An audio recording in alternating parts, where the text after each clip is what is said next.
వాళ్ళ సిబ్బంది చాలా కాలం పాటు ఇన్ఫర్మేషన్ పెట్టి 4 ముద్దాయిలను అరెస్ట్ చేయడం జరిగింది. రాజేంద్ర, మురగా, కన్నన్ అండ్ రాజశేఖర్. ఈ 4 కూడా ఇద్దరు కర్ణాటక వాళ్ళు, ఇద్దరు మన ఏపీ వాళ్ళు, వీకోట్ రామకుప్పం. ఈ 4 కలిసి చాలా దొంగతనాలు చేశారు. మన వీకోటలోనే 3 హౌస్ బ్రేక్స్, పలమేట ఒకటి, మొత్తం 4 హౌస్ బ్రేక్స్, 2 టెంపుల్ థెఫ్ట్స్, పొట్టేలు దొంగతనము అండ్ బైక్ ఒకటి. ఈ అన్ని వరుసగా వీళ్ళు పాల్పడినారు. వీళ్ళ దగ్గర నుంచి దాదాపు 12 లక్షల రూపాయలు విలువ గల 40 గ్రాముల బంగారు, 500 గ్రాముల వెండి, 12 పొట్టేలు, 2 మోటార్ సైకిళ్ళు, ఒక పంచలోహ విగ్రహం స్వాధీనం చేసుకోవడమైంది.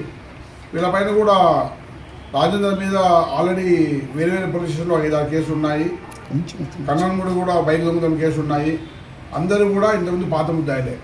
వీళ్ళ దగ్గర నుంచి సక్సెస్ఫుల్గా రికవరీ చేసినందుకు వీకోట ఇన్స్పెక్టర్ గారిని వారి సిబ్బందిని అభినందిస్తున్నాను.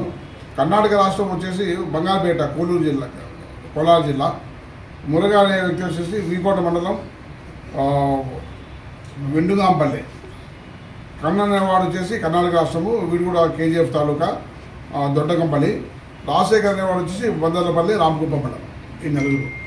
ఈ నలుగురికి కూడా ఇంతకుముందు క్రైమ్ హిస్టరీ కూడా ఉంది. వీటితో పాటు వీళ్ళు దొంగతనానికి ఒక కారు ఉపయోగిస్తుంటారు. ఆ కారులో వచ్చి ఆ కారు కూడా సీజ్ ఉంటుంది. చాలా మటుకు దొంగతనం హౌస్ బ్రేక్స్ 4 నుంచి పెండింగ్, 3 రికవరీ అయినాయి. ఇంకొకటి రికవరీ కావాల్సింది, అది కూడా తొందరలోనే రికవరీ చేస్తాం. ఒక దొంగతనం కేసు రికవరీ. నక్కలపల్లిలో ఒక దొంగతనం కేసు 24 గ్రాములు